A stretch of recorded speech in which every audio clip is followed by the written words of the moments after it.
ನೀವು ಸಣ್ಣವರಿದ್ದಾಗ ವಚನನ ಸುಮ್ಮನೆ ಮಠದೊಳಗೆ ರೂಢಿಯೊಳಗೆ ಹೇಳಿದ್ರಿ. ಆದ್ರೆ ಅದು ನೀವು ತಿಳುವಳಿಕೆ ಬಂದ ಮೇಲೆ ಯಾವ ವಚನ ನಿಮ್ಮ ಮೇಲೆ ಭಾಳ ಪ್ರಭಾವಿತ ಅನಿಸ್ತು? ವೆರಿ ಫಸ್ಟ್ ಲೈನ್ ನಮಗೆ ಒಳಗೆ ಬರ್ತಿದ್ದಂಗೆ ಶರಣ ಸಾಹಿತ್ಯದ ಒಂದು ದೊಡ್ಡ ಸಾಲು ನನಗೆ ನಮ್ಮ ಶಾಲೆಗೇ ಅರಿಬೇ ಗುರು ಅಂತ ನಮ್ಮ ಶಾಲೆಗೆ ವಿಜಯ ಮಂತೇಶ್ವರದ ಅಜ್ಜರದ ಫೋಟೋ ಹಾಕಿ ಮ್ಯಾಗ ಅರಿಬೇ ಗುರು ಅಂತ.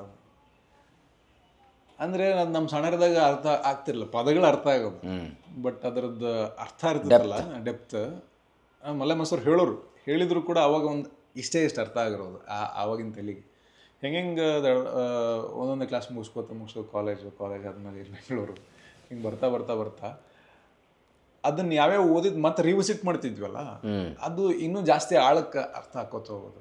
ಈಗ ನೀನು ಅರ್ಥ ಮಾಡ್ಕೊಂಡ್ರೆ ಅದಕ್ಕಿಂತ ದೊಡ್ಡ ಗುರು ಯಾರಿದ್ದಾರೆ ನಿಮ್ಗೆ? ಹಿಂಗೆ ಒಂದು ಅರ್ಥ ಮಾಡ್ಕತ್ತೀಯ, ನಿನ್ನ ಅರಿವನ್ನು ಪಡ್ಕತ್ತೀಯ ಅಂದ್ರೆ ಅದಕ್ಕಿಂತ ದೊಡ್ಡ ಗುರು ಯಾರಿದ್ದಾರೆ ಅನ್ನೋ ಒಂದು ಮಾತಾಡಿರ್ತಲ್ಲ. ಅದು ಎರಡೇ ಪದ, ಬಟ್ ಎಷ್ಟು ದೊಡ್ಡ ಇಂಪ್ಯಾಕ್ಟ್ ಇರ್ತೈತಿ.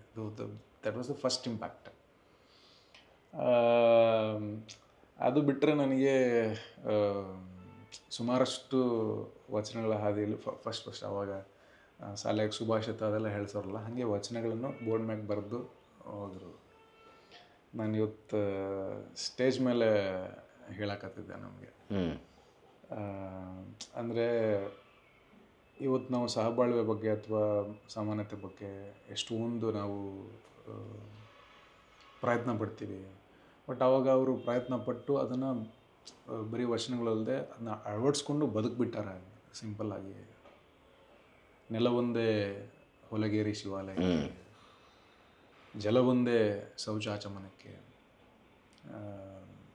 ಕುಲವೊಂದೇ ತನ್ನ ತಾನರಿದವಂಗೆ ಅಂತ ಅಂದ್ಬಿಟ್ಟು. ಅದಾದಮೇಲೆ ಕಾಯಕದ ಬಗ್ಗೆ ಮಾತಾಡ್ತಿರ್ಬೇಕಾದ್ರೆ ಭಾಳಷ್ಟು ವಚನ ಸಾಹಿತ್ಯದಿಂದ ಸಿಕ್ಕಾಪಟ್ಟೆ ಇಂಪ್ಯಾಕ್ಟ್ ಸಿಕ್ಕಿದ್ದು ನನಗೆ ಕಾಯಕ ತತ್ವದಿಂದ. ದಾಸೋಹದ ತತ್ವದ ಅಳವಡಿಕೆ ಆಗಬೇಕು ಇನ್ಮೇಲೆ. ಯಾಕಂದರೆ ಇನ್ನೂ ನಮ್ಮ ಮೂಲಭೂತ ಸೌಕರ್ಯಗಳನ್ನು ಕಂಡ್ಕೊಳಕತ್ತೀವಿ ಇವಾಗ ದುಡಿದು ನಮ್ಮ ಕಾಲ ಮೇಲೆ ನಾವು ನಿಂತು. ಬಟ್ ಕಾಯಕ ತತ್ವ ಇರುತ್ತಲ್ಲ, ಅಂದರೆ ನೀವು ಕೆಲಸ ಮಾಡೋ ಮುಂದೆ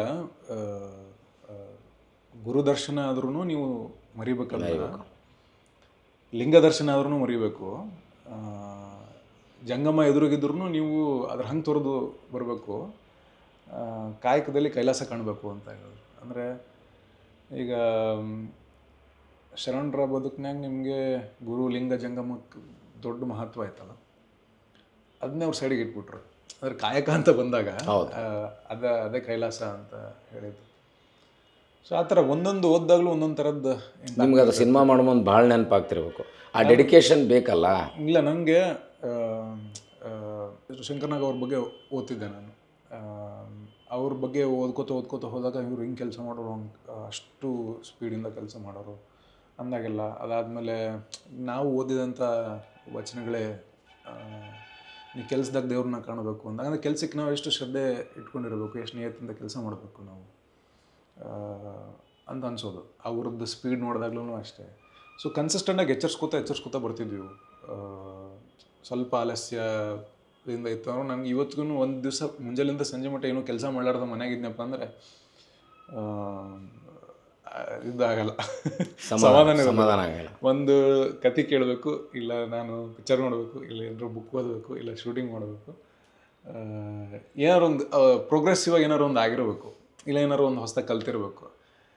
ಖಾಲಿ ಹೋತು ದಿನ ಅಂತಂದ್ಗಳೇನ ಅದು ಒಂಥರ ಗಡಬಡ ಶುರು ಆಗುತ್ತೆ.